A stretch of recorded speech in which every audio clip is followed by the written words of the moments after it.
Good morning you guys, it's Karen and I'm here to give you my top 5 tips for preventing matted fur in your dog. So preventing tangles, mats, and that will help your dog enjoy the groomer more. If you have a dog that doesn't like going to the groomer, it may be because they have to have tangles and mats taken out and it isn't a pleasant experience. And so if you can implement any of these things, you will be helping your dog enjoy the grooming experience much more.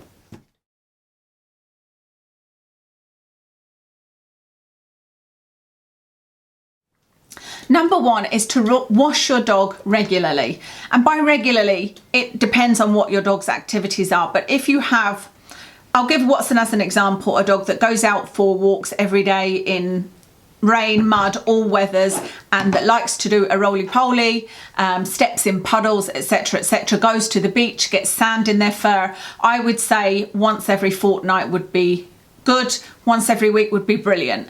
I have to wash Watson once a week because he needs an allergy bath. This will be a controversial thing to say wash your dog regularly, because I will hear people shouting at the screen saying no, it will rinse away their natural oils and it's not good for their coat. This is only applicable to certain types of dogs. It's not applicable to all dogs, and even then there are ways to get round not damaging the coat. Generally, for dogs like a golden retriever, they have a waterproof coat, and so the more you wash them, the less water repellent that coat will be. Their natural oils actually protect their coat from the environment. So a golden retriever would be a breed that I wouldn't say to wash regularly, but you should brush it regularly, because that will distribute the oils and keep out the tangles. But a golden retriever isn't a dog that generally needs to be groomed. It doesn't need to go to the groomers and be trimmed, etc.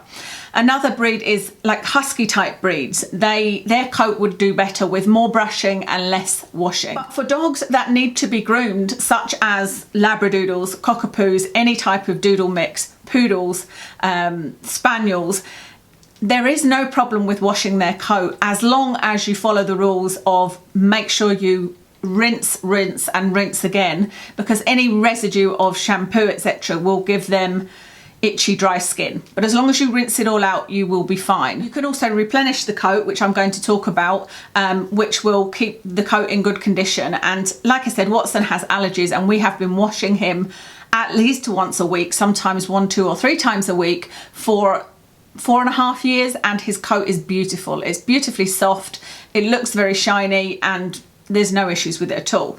Washing the coat is going to wash out the dirt, and this means that you can get a brush through it much easier. I'd say if you do one thing to help your dog with a matted coat, it's wash it regularly, because like I said, you're washing out the dirt, and that's the thing that makes it very hard to comb through. And if they go to the groomers and haven't been washed for a month, 2 months, sometimes I would see when I was grooming, it's very hard to get a brush through. And it's not just the mats, it's the dirt.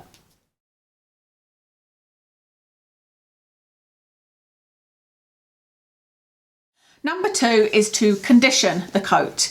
And I think this is a step that a lot of owners miss. If they wash their dog a lot, they just wash it and don't put conditioner in the coat.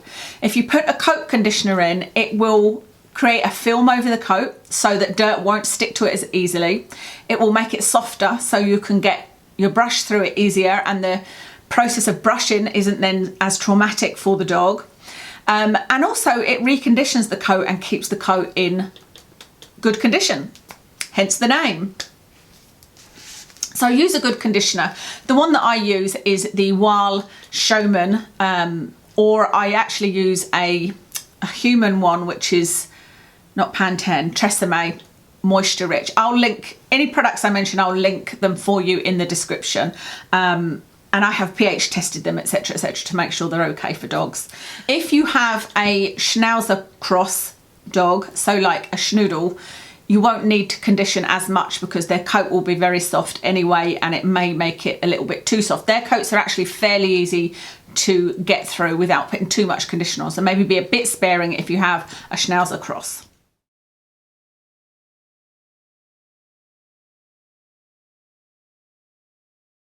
Okay, number 3 is to put serum in. And I know it seems like all I'm talking about is products, but honestly, they help so much. And I will try to find a serum that I can link for you. I bought a lot of serums when I was grooming, and so I've got lots and lots of serum left over, and the ones I've looked up don't seem to exist anymore, but I use human ones as well. So I'll link one for you, but a serum is just another tool that you can use to help make the brushing experience better. Therefore, you're getting the tangles out in a gentle way, and they're not having to be brushed out at the groomers, and therefore that experience is much better.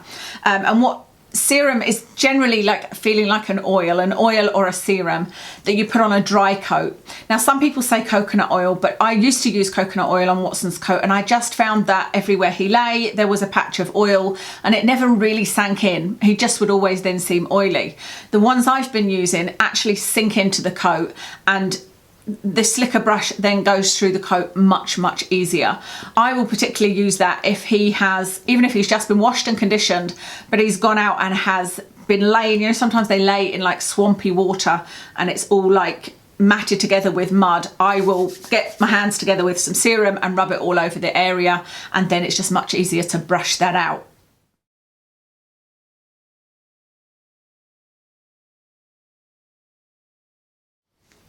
Number 4 is to use a slicker brush. Use the appropriate brush. Now, slicker brushes they vary in how sharp they are. I think some of them are too sharp to use on, you know, sensitive skin.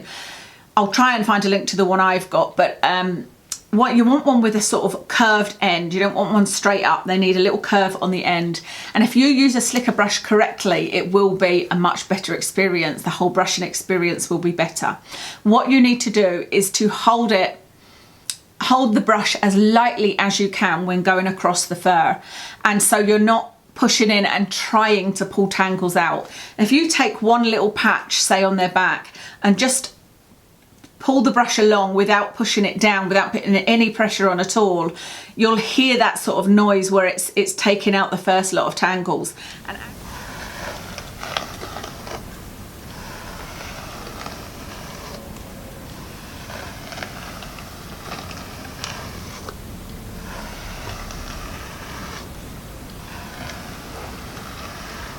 And as you go, you can hear it getting smoother and smoother and smoother. And it just does it so very gently, but only if you do it with a light hand. You don't need to be pushing it down and trying to get the tangles out. You need to just go over it several times lightly, and that will get tangles out. That won't get mats out, that will get tangles out. If you do get mats in a dog's coat, you need to get like a comb and see if you can tease some bits out with it, or get a hold of it with your fingers and sort of pull the mats apart. I think I need to do a full separate video on how to remove mats specifically, because they're very difficult to remove, and really for the dog you should just shave them. You should just shave out a mat, and that's the best way to get it off without hurting the dog, because any kind of maneuvering of that mat will hurt the dog, because the mat itself hurts when the dog walks. Whenever it moves, it will feel that pulling on the skin, because it's all gone in a bunch like that and pulled the skin together. There are things like mat splitters and whatnot, but I wouldn't really recommend them if you're, you know, just doing dogs at home.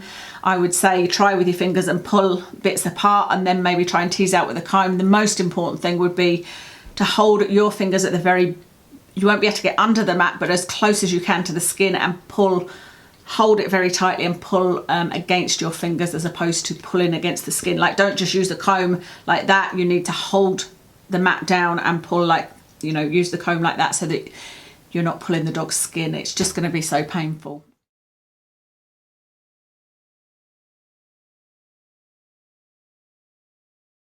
And finally, number 5 is, if you can't commit to washing your dog, taking care of its coat, brushing the coat regularly, you need to keep your dog short. And a lot of people don't like that. The number of people I had bringing their dogs to me saying to me, I don't have the time to brush the coat, but I really don't want you to shave him. I want the dog to look like a teddy bear. So please, can you brush out the mats and make him look like a teddy bear? I want a long coat. I don't want it too short. That's a really selfish view, I have to tell you. It's really selfish. If you want your dog to have a long coat and look like a teddy bear, then you will need to commit to brushing it. You know, you wouldn't dream of telling your children, don't worry about cleaning your teeth. it's something that needs to be done. If you don't have the time, which I understand that it takes a lot of time, but if you don't have the time, you really need to just keep the dog's fur short and send it to the groomers every 4 weeks so that it can keep a short coat, and it can be kept short before it gets a chance to get any mats or tangles in it. And I think it's really important that you think that through, you know, really think about exactly what you're asking of your dog when you're saying to the groomer, yeah, I really want it to have a long coat, but I know there's a lot of tangles. You're putting it through hours of pulling on their skin, and it's really, really uncomfortable and unfair. And they can still look like a doodle. I mean, I have to do this myself, because if I do brush Watson's coat, of course I do, but I don't brush it. I don't get the time to brush it as much as I would like. I like his coat when it's very long. I groom him every 6 weeks, and in the 2 weeks before I groom him, I really make an effort to make sure I am brushing him through every day if I can, every other day if I can't. But oftentimes you put it off and you're like, right, I'll do it tomorrow.